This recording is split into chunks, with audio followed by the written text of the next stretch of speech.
Finally. The second key. I've traveled 3 continents just to find this thing. I should be happy. Or at least relieved. But there's something bothering me. Something at the back of my mind. I'm finally holding in my hands the key to Shambhala. The key to rescuing Richard. And I've got this weird feeling about it all. Is that my conscience? Damn, I thought I lost the thing years ago. Maybe all this wasn't such a good idea. How many people have already died for this thing? And how many more will die if I open the gate to Shambhala? Beyond all the myths and the legends, there has to be something real at the end of it all. There is something behind that gate that shouldn't be messed with. I don't know. Maybe it's this place, or maybe I'm just tired, but I can't help but think back to Hong Kong Harbor. I made a split-second decision to save Richard. And it was the wrong one. I won't make the same mistake again. I don't have the luxury of special circumstances as an excuse this time. And this time, there's a lot more at stake. Kim said you can't weigh one life against another. Last time, my mistake cost 8 lives. This time, it could be thousands. I've got to accept the reality. I can't go back to Tibet. I have to go back to where it all began. I have to justify the most difficult decision of my entire life.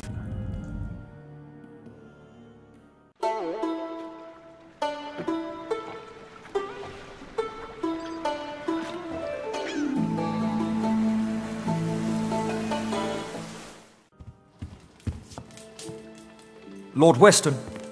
Yes? Mr. Paddock is back. What? What are you waiting for? Send him in, quickly.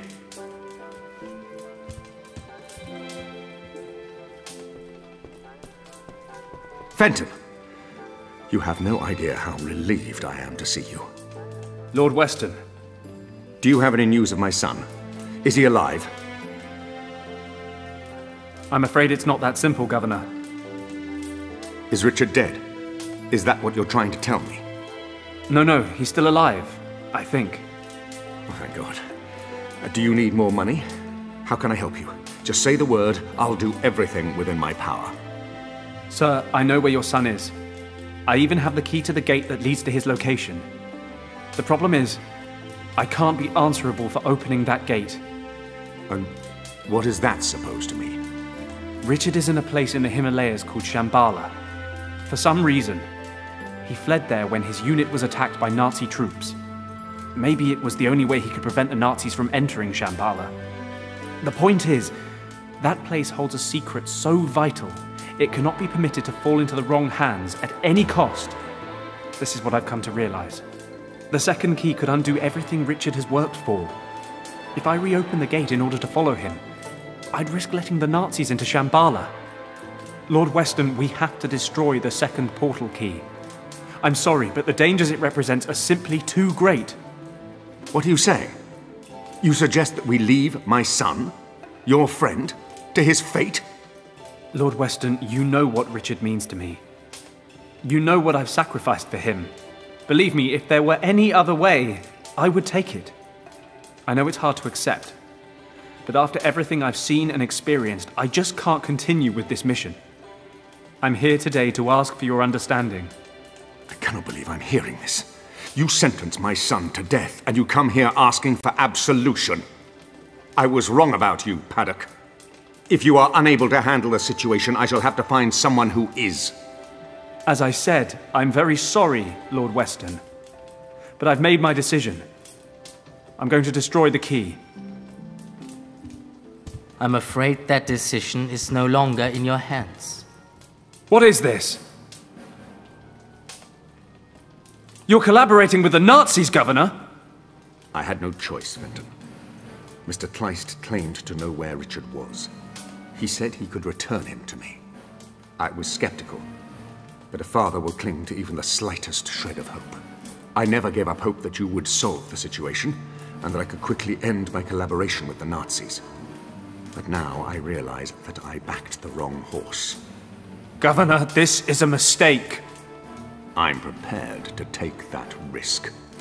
Herr Paddock, I wonder if you would be so kind as to accompany me to the airport.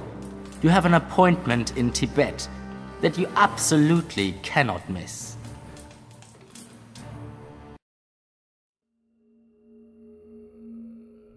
We meet again, Mr. Paddock. It's a dubious pleasure, Countess. But I guess you've become rather accustomed to having me around.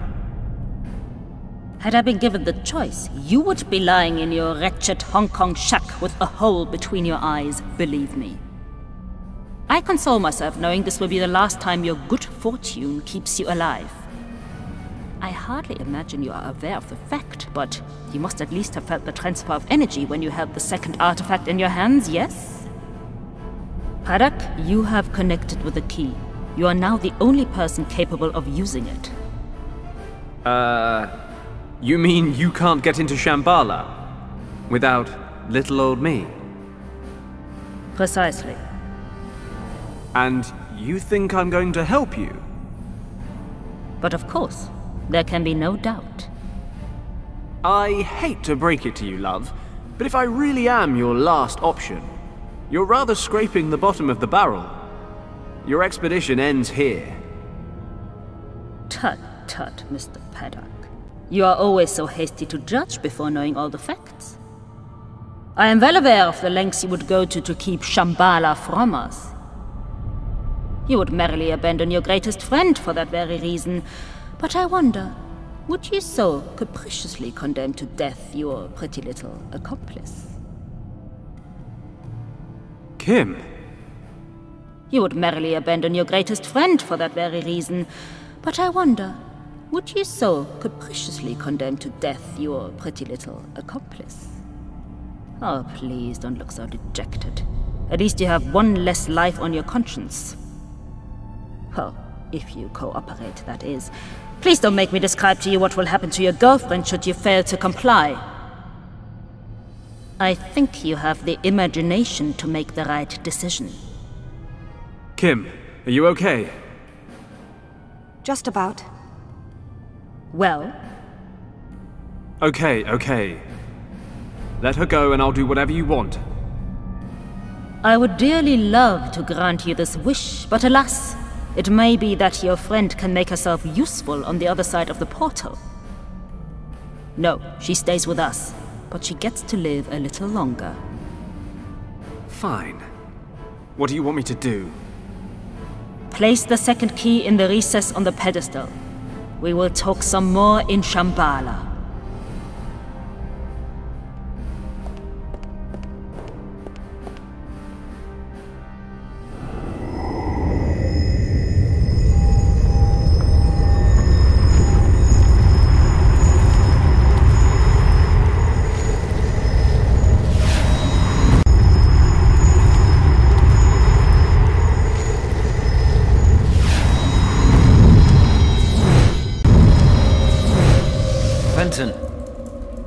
Fenton, wake up! What? Fenton! What?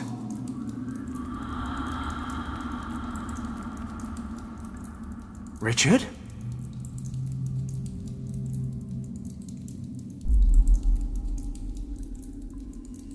Richard, is that you? Of course it's me. Are you feeling okay?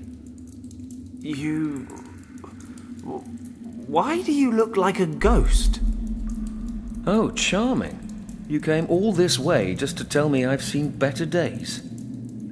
I don't understand. My head hurts. Apparently your sense of humor is still en route. Well, what is there to say but... welcome to Shambhala. It was good to see Wang's niece again, but I would have preferred it if you'd left the Nazis on the other side. Kim! Where is she? She landed in the central cavern along with the Countess. I managed to convince the Guardians of this place to separate you and bring you here instead. Guardians? You mean there are still people here? No, not in present-day Shambhala.